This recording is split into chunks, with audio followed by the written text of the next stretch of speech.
जनाब, ये जो नफीसा है ना,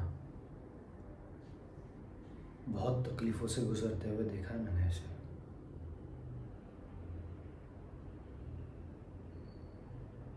मैं तो हैरान ही रह गया था जब हमारी शादी तय हो गई थी कि इतनी खूबसूरत लड़की मेरी ज़िंदगी में आएगी। जनाब, वो पहाड़ देख रहे हैं? वही गई थी हमारी बारात। पूरा गांव आया था। दो दो बसें की थी हमने।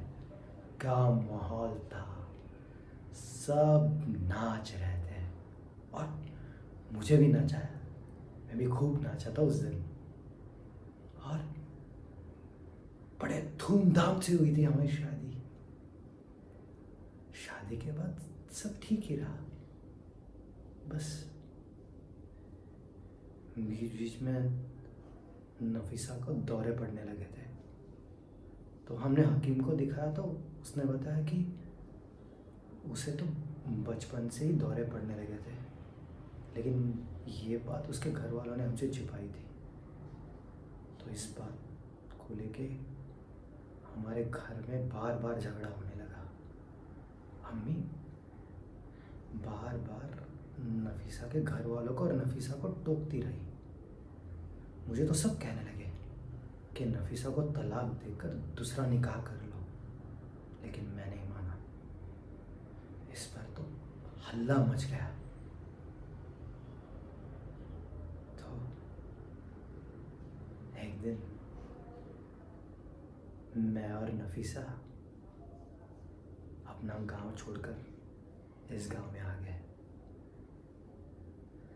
हमें यहाँ कोई नहीं पहचानता। गुमनामी में भी बड़ा सुकून होता है जनाब।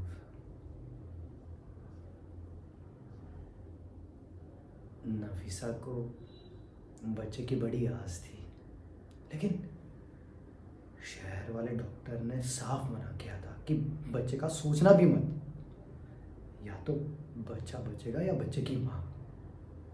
लेकिन नफीसा ने जिद कर ली, वो अड़ी रही। बहुत जिद्दी है ना वो, आपने तो देखा ही है ना। तो मैंने भी सोचा कि कर लेते उस पर भरोसा। जनाब, जब नफीसा पेट से हुई ना, तब तो मतलब जैसे कमाल ही हो गया, जादू हो गई। उसे दौरे पड़ने बिल्कुल बंद हो गए थे और हमेशा उसका चेहरा गुलाबी लगने लगा था। हम बहुत खुश थे। इस घर में सिर्फ मैं, नफीसा और मुस्कुराहट थी। हमारी जिंदगी के सबसे अच्छे पल थे वो। पर जनाब, वक्त की तो आदत है ना दगा देने की। अचानक इस गांव पर दहशतगर्दों ने हल्ला कर दिया और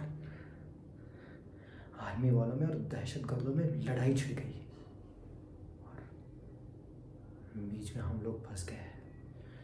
दोनों तरफ से गोलियां चलने लगी थी। मुझे समझ में नहीं आ रहा था कि मैं क्या करूं। मैं नफीसा को लेकर भागने लगा, लेकिन जनाब,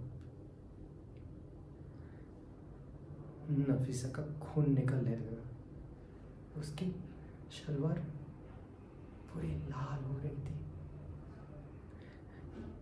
मैंने नफीसा से कहा, नफीसा तू हिम्मत मत हारना, मैं हूँ, मैं तुझे कुछ नहीं होने दूंगा। मैंने उसे उठाया और कैसे भी करके अस्पताल पहुंच गया।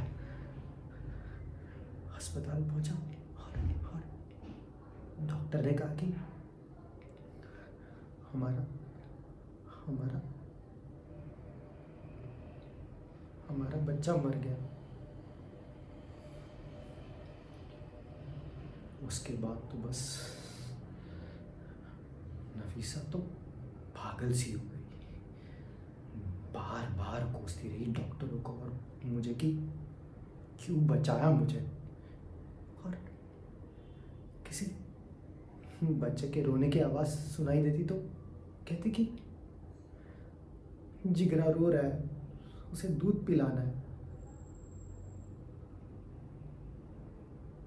ऐसे ही चलता रहा।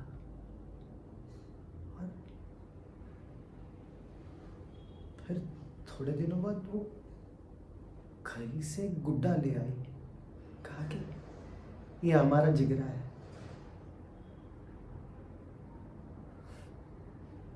जनाब,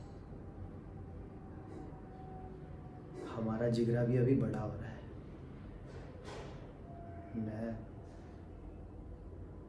हर साल 4 जनवरी को एक नया गुड्डा लेकर आता हूँ जो पहले गुड्डे से थोड़ा बड़ा है और नफीसा के सिराने रख देता हूँ जब वो सोई होती है। और हम 4 जनवरी को उसका जन्मदिन भी मनाते हैं, हैप्पी बर्थडे मनाते हैं। हाँ, अभी 15 दिन पहले ही मनाया उसका हैप्पी बर्थडे हमने। और इस साल तो वो बोलने भी लगा था। बेचने वाले ने मुझे साफ बोल दिया था, देखो ये बोलेगा भी, गाएगा भी, नाचेगा भी, लेकिन गारंटी नहीं है। चाइनीज है ना साला। थोड़ा अकड़ अकड़ कर चलता भी था, लेकिन वो भी बंद हो गया। सोचा था कि 2-4 दिन में शहर जाके इसे ठीक करवा लाऊंगा, लेकिन जनाब फिर से वक्त ने दगा दे दिया जनाब। क्या कहा? नहीं नहीं नहीं, नफीसा को किसी इलाज की ज़रूरत नहीं है जनाब। उसकी ज़रूरत है वो रबर का गुड्डा। वैसे सबकी कोई ना कोई तो ज़रूरत होती है ना। और फिर जो लोग मज़ारों पर चादर चढ़ाते हैं या मंदिरों के चौखट पर माथा टेक कर दुआ मांगते हैं, वो उनकी वो ज़रूरत नहीं है। अगर उन्हें कोई नहीं कहता कि उन्हें इलाज की ज़रूरत है, अगर उन्हें नहीं तो मेरी नफीसा को क्यों जनाब?